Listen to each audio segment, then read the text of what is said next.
한 주간 또 얼마나 힘드셨습니까? 우리 옆에 사람들에게 위로의 말씀 전합시다. 힘드셨죠? 힘내세요.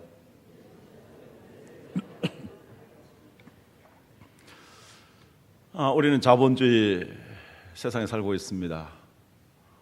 그리고 시장 경제 원리 속에 살고 있습니다. 그 특징은 치열하게 경쟁하는 것입니다. 그래서 어떤 사람은 생존하기 위해서 몸부림치고 어떤 사람은 출세하고 성공하기 위해서 전투적으로 살아갑니다. 사는 것이 전쟁이요, 전투와 같습니다. 공부하는 것도, 취직하는 것도, 직장 생활하는 것도, 그리고 기업을 하는 것도, 자녀를 낳아 기르는 것도 모두 다 힘듭니다. 그래서 사람들은 수많은 압박과 스트레스를 받습니다. 그래서 삶에 지쳐서 모든 기력을 잃어버립니다. 그 중에서도 가장 상하기 쉬운 것이 감정입니다. 그래서 감정의 에너지가 바닥나게 되면 삶이 고달파지고 우울해집니다. 그래서 생존 자체가 어려운 사람에게는 삶의 의욕을 상실하게 되고 패배의식을 갖습니다. 나는 아무리 노력해도 안 돼, 나는 희망이 없어, 이렇게 생각합니다. 소위 성공했다는 사람들도 그 자리를 지키고 유지하기 위해서 몸부림을 칩니다. 늘 불안해합니다. 젊은 사람들이 치고 올라오고 또 유능한 기업들이 공격하게 되는 것입니다. 그러던 어느 날 문득 이런 생각이 듭니다. 나는 왜 사는지 모르겠다. 정말 나는 왜 살아야만 한가? 나는 지금 어디로 가고 있는 것인가? 삶에 대해서 회의를 던지게 되는 것입니다. 왜 사람들은 이러한 감정적인 혼동 속에 빠져드는 것이겠습니까? 그 문제의 핵심은 생각입니다. 우리의 감정이라는 것도 생각에서 나오는 건데, 우리의 생각이 부정적인 것이 되면 이렇게 우울해지고 인생이 마냥 슬퍼지고, 그리고 빨리 죽었으면 좋겠다라고 생각합니다. 세상이 빨리 멸망했으면, 그냥 스촨성에서 지진이 났던 것처럼 다 멸망해서 죽으면 그래도 덜 억울할 것이 아닌가. 전쟁이라도 터져가지고 다 죽으면 오히려 속 시원하지 않겠는가. 아니, 예수님 빨리 재림하셔서 속히 천국 갔으면 좋겠다. 믿음이 좋은 것 같지만 실상 내면에 문제가 있는 것입니다. 지금 마음의 생각이 바로 우울한 생각에 사로잡혀 있는 것입니다. 성경에는 엄청난 탈진을 경험했지만 회복케 하시는 하나님의 도우심을 경험한 놀라운 이야기가 있는데, 바로 오늘 엘리야의 이야기가 바로 중요한 모델입니다. 엘리야 선지자는 언제 탈진하게 됐습니까? 여러분 놀라지 마십시오. 그는 바알과 아세라 선지자와 850명과 더불어서 결투하여 대승리를 거둔 다음에 그는 탈진하게 되었습니다. 그는 하나님의 기적을 경험했습니다. 거짓 선지자들 모조리 목을 베어서 죽게 만들었습니다. 그는 이처럼 자기가 사명의 열정을 불태웠지만 그의 감정은 바닥을 치게 되었습니다. 그래서 그는 신체적으로도 감정적으로도 영적으로도 고갈되었습니다. 그래, 그는 극단적인 태도를 취하게 됩니다. 하나님, 죽고 싶습니다. 하나님, 내 생명을 거둬가십시오 라고 하소연하는 것입니다. 엘리야 선지자가 저지른 침체와 실수는 우리에게도 예외 없이 나타날 수 있는 것들입니다. 그래서 우리에게 주시는 교훈들을 찾아보고자 합니다. 제 탈진을 촉진시키는 실수들이 어떤 것인가? 먼저 말씀을 살펴보면 그는 사실보다도 감정에 초점을 맞춰서 감정에 이끌려 감으로 이러한 과오를 저지르게 됩니다. 1절 2절 말씀 보면 아합이 엘리야가 행한 모든 일과 그가 어떻게 모든 선지자를 칼로 죽였는지를 이세벨에게 말하니 이세벨이 사신을 엘리야에게 보내어 이르되 내가 내일 이맘때에는 반드시 내 생명을 저 사람들 중 한 사람의 생명과 같게 하리라. 그렇게 하지 아니하면 신들이 내게 벌 위에 벌을 내림이 마땅하니라 한지라. 발과 아스라 신을 숭배했던 왕후 이세벨은 엘리야 선지자를 죽여버리겠다고 협박을 하게 됩니다. 그것은 아직 일어나지 않은 일입니다. 그리고 사실 일어나지도 않았습니다. 그러나 그 말을 듣는 순간 그의 감정은 두려움에 사로잡히게 되었고 그래서 심장이 멈추는 것 같이 되고 말았습니다. 감정적인 사람의 실수는 그가 느끼고 있는 것을 그렇게 되리라고 미리 생각하게 되는 것입니다. 그래서 이 협박을 받았는데 그는 죽을 것만 같이 된 것입니다. 그럼 죽으면 모든 것이 끝난다. 그에 의해서 죽기 전에 하나님 내 생명을 데려가십시오 라고 광야로 들어가서 하나님 앞에 이렇게 하소연하는 것입니다. 문제가 무엇입니까? 사실보다는 감정에 초점을 맞춰서 감정에 이끌려 가고 있다는 것입니다. 우리는 이 감정과 사실을 혼돈할 때가 많이 있습니다. 아직 있지도 않고 일어나지도 않은 일에 대해서 염려를 하고 걱정하고 불안해하는 것입니다. 이세벨은 자기가 믿는 그 바알, 그것은 헛된 것이라는 것을 엘리야 선지자는 잘 알고 있었습니다. 그래서 싸웠습니다. 그런데 그 신의 이름으로 이렇게 엄포를 놓는 것에 대해서 지금 지레 공포에 떨려서 겁을 먹고 있는 것입니다.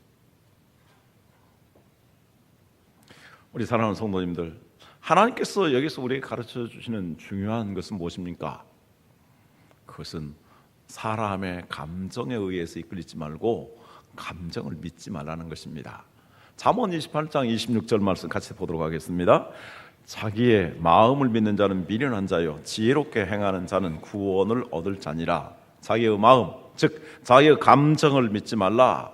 사실이 아니면, 지금 일어난 사실이 아니라면 결코 흔들리지 말라는 말씀입니다. 위대한 예술가들이라든지 예능인이라든지 그리고 운동선수를 보면은 그들이 큰 일을 한 다음에 또 업적을 이루고 성과를 이룬 다음에 마인드 컨트롤을 합니다. 그거에 의해서 다시 슬럼프에 빠지지 아니하도록, 그리고 수많은 사람들의 관심 또는 비난에 의해서 자기 자신이 흔들리지 아니하도록 자기 자신의 감정을 컨트롤하기 위해서 노력하는 것을 봅니다. 만약 그러한 것에 실패를 하게 되면 그들이 다시 슬럼프에 빠지게도 되고, 그렇게 되었을 때 잘못된 길을 택하게 됩니다. 유명한 스포츠맨이라든지 그리고 예술인들이 술이라든지 또 외도라든지 그런 방식으로 나갔다가 파멸에 빠지는 것을 봅니다. 심지어는 자기 감정을 잘못 다스려서 자살하기까지 하는 것을 봅니다. 그러므로 감정에 의해서 이끌리지 말고 자기 감정을 믿지 마시기 바랍니다. 두 번째, 자신과 다른 사람을 비교하게 되었습니다. 4절 말씀 보면 자기 자신은 광야로 들어가 하룻기쯤 가서 한 로뎀나무 아래에 앉아서 자기가 죽기를 원하여 이르되 여호와여 넉넉하오니 지금 내 생명을 거두시옵소서. 그 다음 같이 읽습니다. 나는 내 조상들보다 낫지 못하나이다 하고. 엘리야 선지자는 정말 하나님에게 위대하게 쓰임받은 선지자였습니다. 구약에서 하나님께 위대하게 쓰임받은 두 사람을 들라면 모세와 엘리야를 이야기합니다. 그렇게 위대하게 쓰임받은 사람인데 그는 내 수많은 조상들보다도 훨씬 못합니다. 그가 자신의 감정에 이끌리자 갑자기 조상들을 떠올리며 죽고 싶다라는 것입니다. 그리고 자기는 조상들보다도 훨씬 모자란 사람이라고 자기를 비하시킵니다.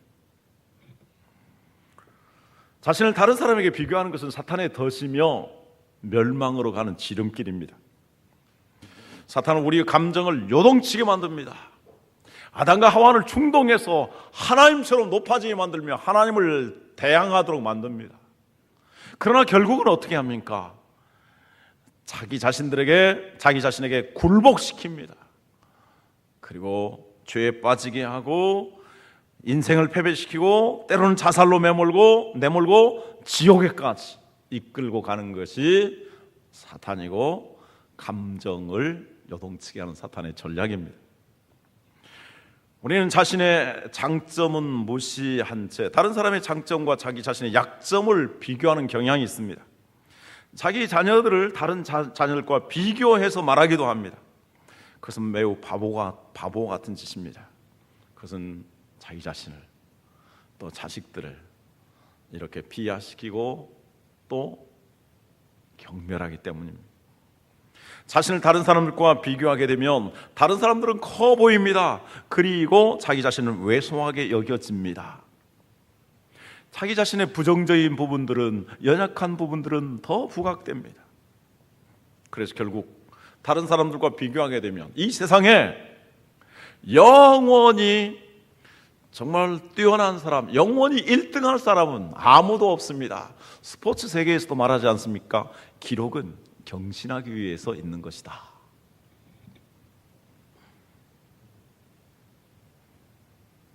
그래서 자기 자신에 대해서 부정적으로 생각하는 사람들은 자기 자신을 결국 다른 사람과 비교해서 낙오자로 만들고 패배자로 인식하게 합니다. 그렇게 되면 사람들이 살아가는 동기도 잃어버리게 됩니다. 살아가야 될 의욕도 잃어버리게 됩니다. 그래서 나는 살 가치가 별로 없다, 나는 존재할 이유가 없다, 이렇게 엘리야 선지자처럼 극단적인 생각을 하게 되는 것입니다. 성경 우리에게 말씀합니다. 모든 사람은 이 세상에 단 하나밖에 없는 형체를 가지고 있고 형질을 가지고 있고 하나님의 놀라운 계획 속에서 태어난 유일한 존재다, 독특한 존재다, 독립적인 존재다. 그러므로 나는 절대적인 가치를 가진 하나님의 위대한 피조물이다. 한번 따라서 하겠습니다. 나는 이 세상에 단 하나밖에 없는 유일한 하나님의 걸작품입니다. 옆에 사람들에게 이야기하죠. 그거 아셨습니까?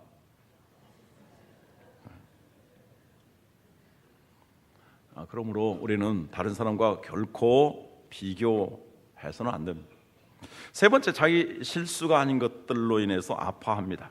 엘리야 선지자는 다른 사람의 실수를 자기의 실수로 받아들였습니다. 10절 말씀 같이 읽습니다. 내가 대답하되 내가 만군의 하나님 여호와께 열심히 유별하오니 이는 이스라엘 자손이 주의 언약을 버리고 주의 제단을 헐며 칼로 주의 선자들을 죽였음이오며 오직 나만 남았거늘 그들이 내 생명을 찾아 빼앗으려 하나이다. 무슨 말입니까? 이런 이야기입니다. 내가 만군의 하나님에 대한 열심히 남달리 유별했습니다. 그래서 아합에게 선포했습니다. 내 말이 있기 전에는 3년 동안 비가 오지 아니할 것이다.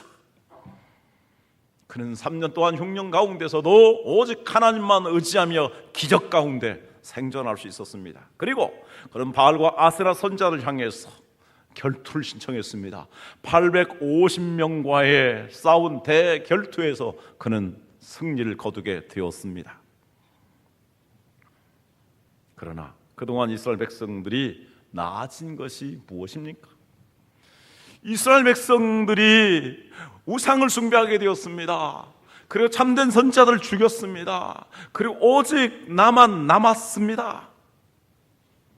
그런데 그들은 나를 죽이려고 혈안이 되어서 찾고 있습니다. 결국 나는 죽게 되었고 나는 실패한 것입니다. 그렇게 애쓰고 노력했지만 이스라엘 백성들이 이렇게 허탄한 삶을 살아가니 하나님 부끄럽습니다. 죽고 싶습니다. 그런 이야기입니다. 적어도 이스라엘 사람들은 자신이 하나님께서 세우신 선지자로 알고 자기의 말만은 믿으리라고 생각했는데 그렇게 따르지 아니한 것입니다. 이런 생각은 침체 수렁으로 빠져드는 지름길입니다. 우리는 다른 사람에게 영향력을 끼칠 수 있지만 다른 사람을 통제할 수는 없습니다. 사람들은 내가 좋아하는 방향으로, 내가 원하는 방향대로만 반응하지 않습니다. 그렇지 않습니까? 때때로 내 자신도 내 마음대로 할 수 없습니다. 내 몸에서 태어난 내 자식도 내 뜻대로, 내 소원대로 다 되지 않습니다. 나와 한 몸이 된 나의 아내도 나의 남편도 내가 원하는 대로, 내 소원대로 다 들어주질 못합니다. 그러므로 아내나 남편, 자식, 부하 직원 등 모든 사람들의 태도와 행동을 내가 통제하려고 해서는 안 됩니다. 나도 내 자신을 잘 다스려 나가지 못하는데 어떻게 다른 사람을 내가 원하는 대로 이끌어갈 수 있습니까? 나도 내가 원하는 대로 못 살아가는데 내 자식을, 내 아내를, 내 남편을, 또 다른 사람들을 내 원대로 살기를 바라겠습니까? 그들을 통제하려고 하지 말고 그들을 바꾸려고 하지 말아야 됩니다. 동시에 그들이 문제가 있고 잘못됐다고 해도 그것 때문에 지나치게 죄책감을 가질 필요가 없습니다. 마음을 같이 해야 합니다. 마음을 가볍게 해야 합니다. 내가 분명히 큰 과실을 저지르지 않냐고, 내가 최선을 다하고 하나님 의지하면서 노력했는데 그럼에도 불구하고 내 자녀가 온전하지 못한다든지, 내 부부관계가 원만하지 못한다든지, 또 내 기업이 잘 이루어지지 못한다고 하더라도 그것 때문에 가슴 아파하지 말고, 나는 최선을 다했고, 나는 큰 실수를 저질지 아니었고, 나는 바르게 살려고 했다며, 그것은 나에게 책임이 없는 것입니다. 다른 사람에게 책임이 있습니다. 엘리야 선지자에게 책임이 있는 것이 아니라 이스라엘 백성들에게 책임이 있는 것입니다. 그러므로 나로서는 하나님께 기도하고 최선을 다하면 되는 것이고 다른 사람들까지 다 책임질 수는 없는 것입니다. 의사가 환자를 치료하는데 그 환자의 치명적인 상태에 대해서 끝까지 책임질 수는 없는 것입니다. 성도들이 교인들을 위해서 기도하고 돌보는 목사들이 성도를 위해서 기도하고 돌보는데 끝까지 다 책임질 수는 없는 것입니다. 그러므로 최선을 다하고 하나님께 맡기면 되는 것입니다. 네 번째로 부정적인 것을 과장합니다. 하나님께서 엘리야에게 다가오셔서 물으셨습니다. 엘리야야, 내가 어찌하여 여기 있느냐? 그러자 엘리야는 다시 반복해서 하나님께 말씀합니다. 14절에 그가 대답하되 내가 만군의 하나님 여호와께서 열심히 유별하오니 이는 이스라엘 자손이 주의 언약을 버리고 주의 제단을 헐며 칼로 주의 선자들을 죽였음이오며 오직 나만 남았거늘 그들이 내 생명을 찾아 빼앗으려 하나이다. 당시에 폭군 아합 왕과 피해 왕후 이세벨이 많은 선자들을 다 죽였을까요? 다 죽이지는 못했습니다. 오바댜 선지자 같은 경우는 보호를 받았습니다. 그 이후에 이제 훈련받는 여러 선지자들도 있었습니다. 이스라엘 백성들이 다 우상 숭배했을까요? 하나님 말씀하십니다. 바알에게 목숨을 걸고 숭배하지 아니한 오직 하나님만을 경외한 7,000명이라는 사람이 있다라고 말씀합니다. 그런데 엘리야 선지자는 감정에 이끌려서 모든 이스라엘 사람들이 범죄하고 모든 선지자들이 다 죽었다고, 나만 살아남았다고, 그래서 나는 아무리 노력해도 될 일이 없다라고 생각한 것입니다.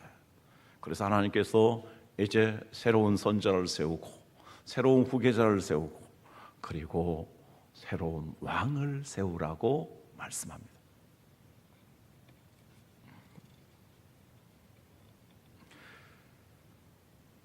사람이 감정에 치우칠 때 부정적인 생각이 지배하게 되고 그러면 상황을 훨씬 과장하고 스스로를 위축시킵니다. 우리가 영적으로 침체되고 부정적인 생각이 사로잡힐 때 모든 것이 실제 상황보다도 더 나쁘게 보여집니다. 그러면 우리는 이러한 모든 부정적인 감정을 어떻게 치유하고 내면의 그리고 영적인 건강을 회복할 수 있을까요? 회복을 위한 하나님의 처방 세 가지를 말씀드립니다. 첫째는 쉬라고 말씀합니다. 하나님 엘리야가 감정적으로 침체되었다고 꾸짖지 않으셨습니다. 인간을 창조하신 하나님은 누구보다 인간을 잘 이해하십니다. 그래서 하나님께서는 엘리야에게 필요한 음식을 그리고 쉴 수 있는 여유와 휴식을 갖게 하십니다. 그리고 기분 전환을 하도록 하십니다. 5절에서 8절 말씀, 로뎀나무 아래 누워 자더니 천사가 그를 어루만지며 그에게 이르되 일어나서 먹으라 하는지라. 본즉 머리맡에 숯불에 구운 떡과 한 병 물이 있더라. 이에 먹고 마시고 다시 누웠더니 여호와의 천사가 또다시 와서 어루만지며 이르되 일어나 먹으라. 내가 갈 길을 다 가지 못할까 하노라 하는지라. 이에 일어나 먹고 마시고 그 음식물의 힘을 의지하여 40주 40야를 가서 하나님의 산 호렙에 이르니라. 하나님께서 엘리야 선지자에게 그가 육체적으로 이렇게 탈진하게 된 것을 알고 떡을 잘 구워서 준비해 주셨습니다. 그리고 물을 준비해 주셨습니다. 그를 어루만지면서 먹고 힘내라. 그래서 엘리야 선지자는 먹었습니다. 오늘 말씀을 좀 자세히 살펴보면 그는 배불리 먹지 않습니다. 아마 입만 대고 또다시 누운 것 같습니다. 그가 지금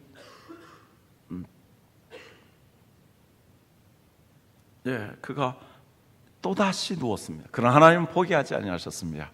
그를 위로하시고 격려했습니다. 또다시 천사를 통해서 어루만지게 하시고 음식을 먹고 일어나서 기운내서 가야 할 것이 아닌가 이렇게 격려하게 됩니다.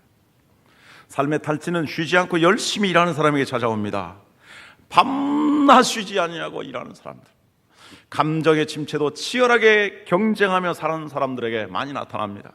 영적인 침체도 마찬가지입니다. 교회에서 주님을 위해서 헌신적으로 열심히 일하는 사람들에게 나타납니다. 그러므로 이러한 사람들은 쉴 줄 알아야 됩니다. 욕심도 내려놓을 수 있어야 합니다. 자기만이 아니라 다른 사람도 하나님께 쓰임을 받고 다른 사람도 다른 사람과 함께 일하는 것도 배울 수 있어야 합니다. 내가 아니면 안 된다라는 생각, 그건 접어야 합니다. 삶의 변화를 경험하며 인생의 여유를 누릴 줄도 알아야 합니다. 그래서 사람들과 더불어 맛있는 음식도 먹고 서로 인간적으로 교제도 하면서 취미 생활도 즐기고 인생의 낙을 어느 정도 즐길 수 있어야 합니다. 우리 하나님은 그런 하나님이십니다.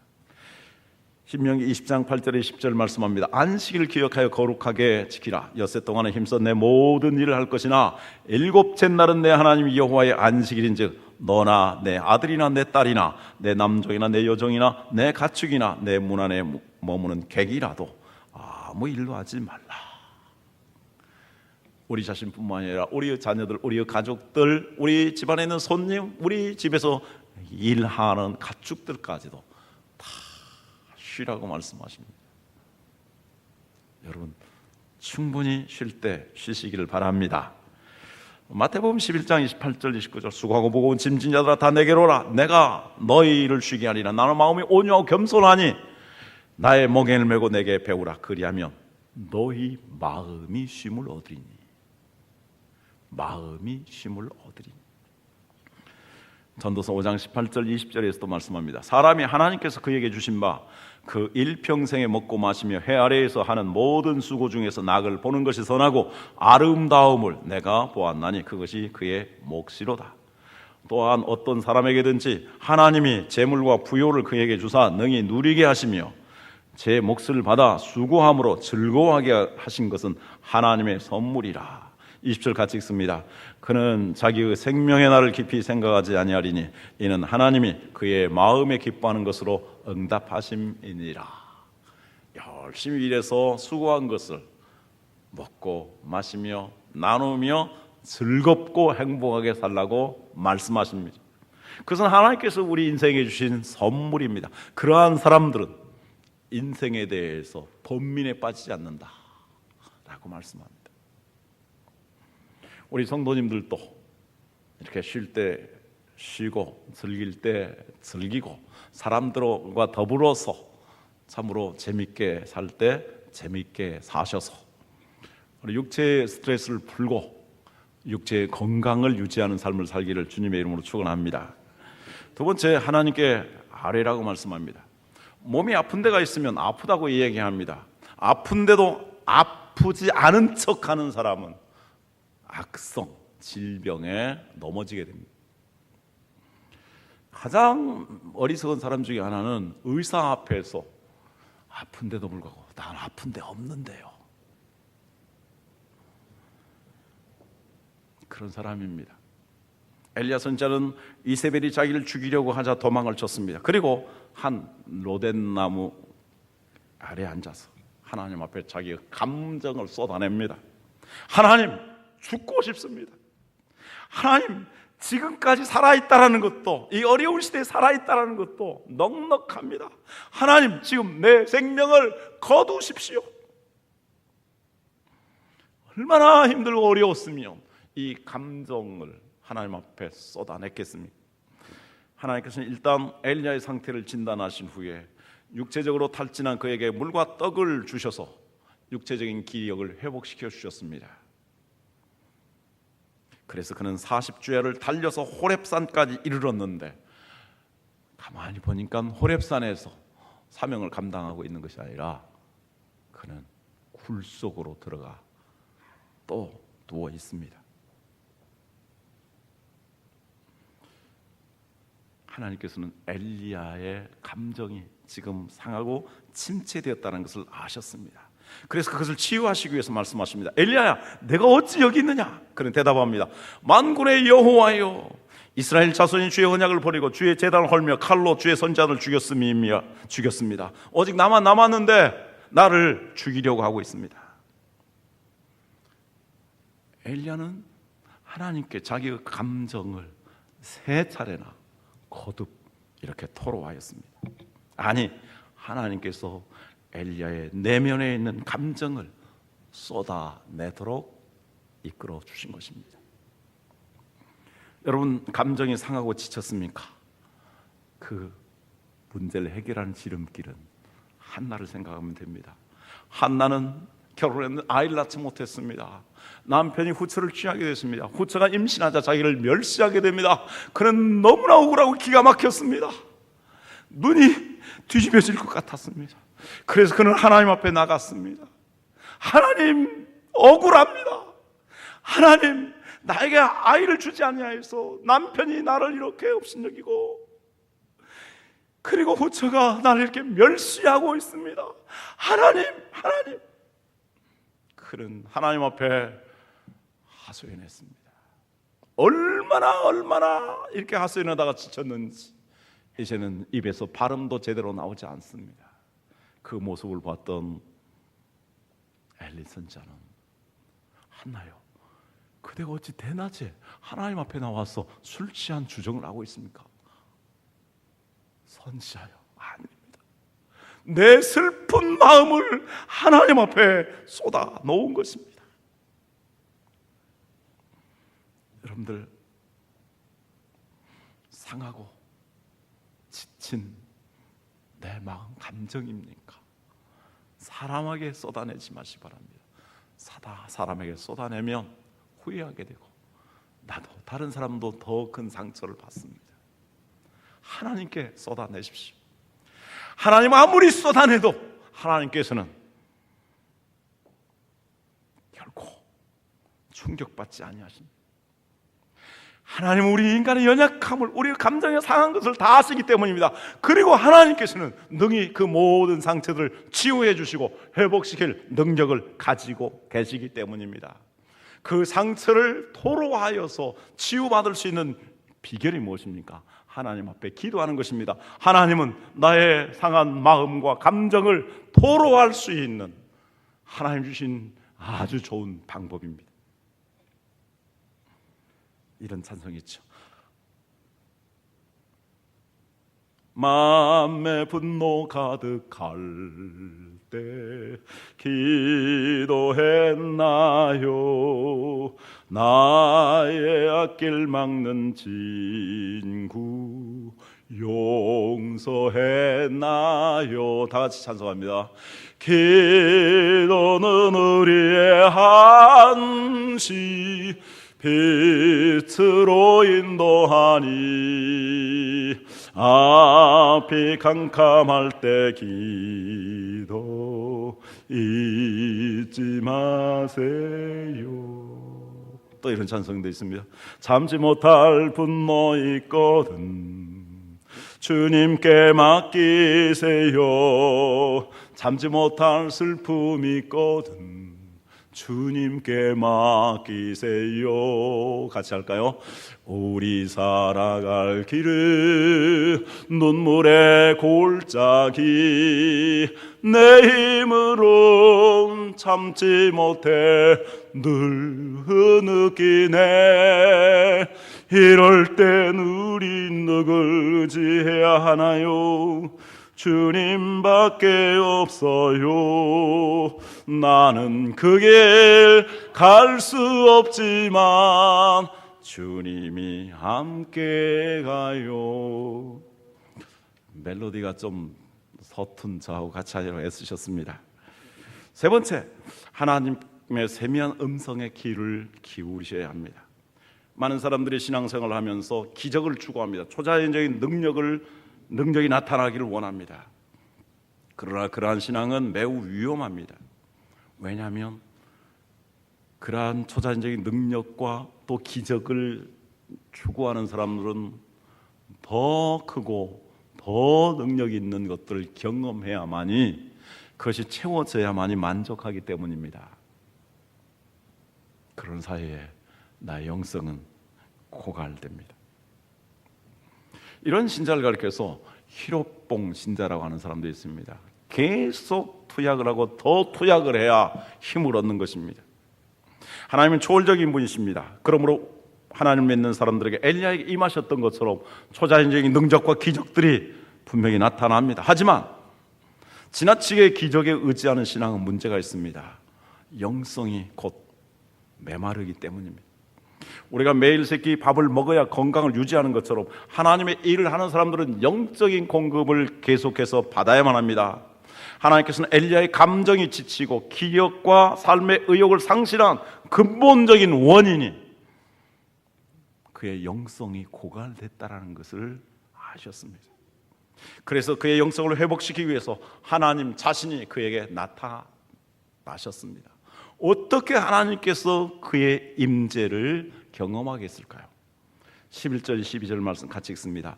여호와께서 이르시되, 같이 읽습니다.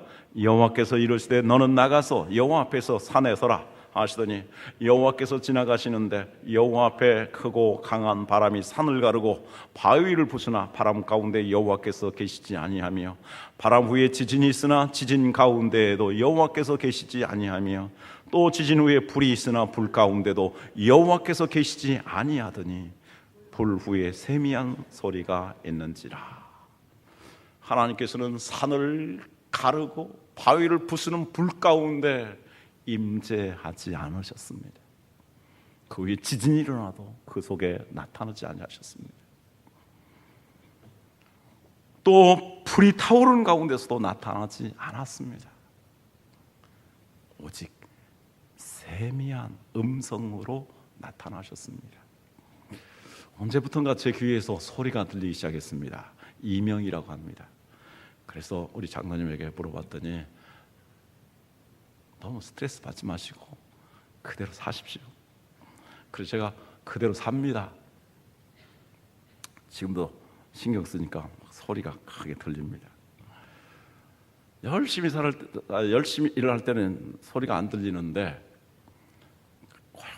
고요히 있으면 이 소리가 모든 공간을 그리고 저 자신을 지배하는 것 같습니다.